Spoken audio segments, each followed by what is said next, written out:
അവല് കൊണ്ട് പെട്ടെന്നൊരു പുട്ടുണ്ടാക്കിയാലോ? എളുപ്പത്തിൽ ഉണ്ടാക്കാനും പറ്റും, നല്ല ടേസ്റ്റാണ്. ഇതെങ്ങനെ ഉണ്ടാക്കാൻ നോക്കാം. അതിന് വേണ്ടിയിട്ട് ആദ്യം ഒരു പാത്രത്തിലേക്ക് 2 കപ്പ് അവലിട്ട് കൊടുക്കുക. ഏത് അവലെടുത്താലും കുഴപ്പമില്ല, അവലിൻ്റെ കളറിനനുസരിച്ചിട്ട് പുട്ടിൻ്റെ കളറിലും വ്യത്യാസം ഉണ്ടാവും, അത്രയേ ഉള്ളൂ. ഇനി ഇത് നന്നായിട്ടൊന്ന് വറുത്തെടുക്കാം. ഒരു ലോ ടു മീഡിയം ഫ്ലെയിമിൽ വെച്ചിട്ട് വേണം വറുത്തെടുക്കാൻ വേണ്ടിയിട്ട്. അധികം കരിഞ്ഞു പോകാത്ത വിധത്തിൽ നല്ല ക്രിസ്പി ആയിട്ട് കിട്ടുകയും വേണം. ഫ്ലെയിം കൂടുതലായി കഴിഞ്ഞാൽ പെട്ടെന്ന് അവലിൻ്റെ കളറെല്ലാം മാറി ഒരു ഡാർക്ക് കളറായി പോകും. അതുകൊണ്ട് ലോ ഫ്ലെയിമിൽ തന്നെ വറുത്തെടുക്കാം. ഇതുപോലെ കയ്യിലെടുത്ത് കഴിഞ്ഞാൽ നന്നായിട്ട് പൊടിഞ്ഞു വരുന്ന പരുവാകുമ്പോൾ ഫ്ലെയിം ഓഫ് ചെയ്ത് കൊടുക്കാം. ഇനി ചൂടൊന്ന് മാറിക്കഴിഞ്ഞാൽ അതൊരു മിക്സിൻ്റെ ജാറിലേക്ക് ഇട്ട് കൊടുക്കാം. ഇനി ഇതൊന്ന് പൊടിച്ചെടുക്കാം. അധികം ഫൈനായിട്ട് പൊടിച്ചെടുക്കണ്ട, ചെറിയ തരിതരികളായിട്ട് പൊടിച്ചെടുക്കാം. ഇനി ഇതൊരു പാത്രത്തിലേക്ക് മാറ്റി വെക്കാം. ബാക്കിയുള്ളതും കൂടി ഇതുപോലെ തന്നെ പൊടിച്ചെടുക്കാം.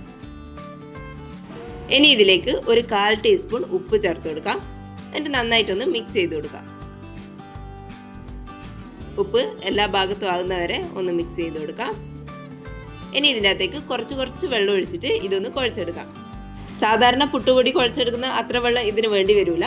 അതുകൊണ്ട് കുറച്ച് മാത്രം ഒഴിച്ചു കൊടുത്തിട്ട് ഇതൊന്ന് കുഴച്ചെടുക്കാം.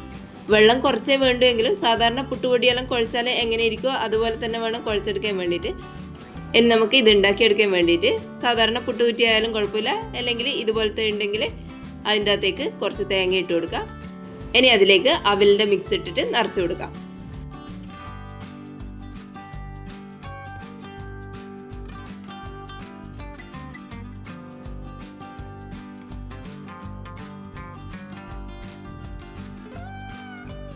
ഏറ്റവും മുകളിൽ കുറച്ച് തേങ്ങ കൂടി ഇട്ട് കൊടുത്തതിന് ശേഷം ഇത് ആവിയിലൊന്ന് വേവിച്ചെടുക്കാം.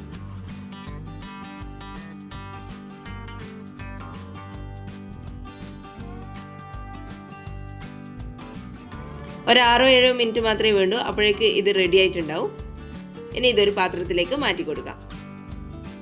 ബ്രേക്ക്ഫാസ്റ്റ് ആയിട്ടോ അല്ലെങ്കിൽ രാത്രിയിലത്തേക്കോ എല്ലാം എളുപ്പത്തിൽ ഉണ്ടാക്കാൻ പറ്റിയ ഒരു ടേസ്റ്റി ആയിട്ടുള്ള റെസിപ്പിയാണ്. എല്ലാവരും ഒന്ന് ഉണ്ടാക്കി നോക്കണേ. വീഡിയോ കണ്ടിട്ട് ഇഷ്ടപ്പെട്ടിട്ടുണ്ടെങ്കിൽ ഒന്ന് ലൈക്ക് ചെയ്ത് സബ്സ്ക്രൈബ് ചെയ്യണേ. താങ്ക്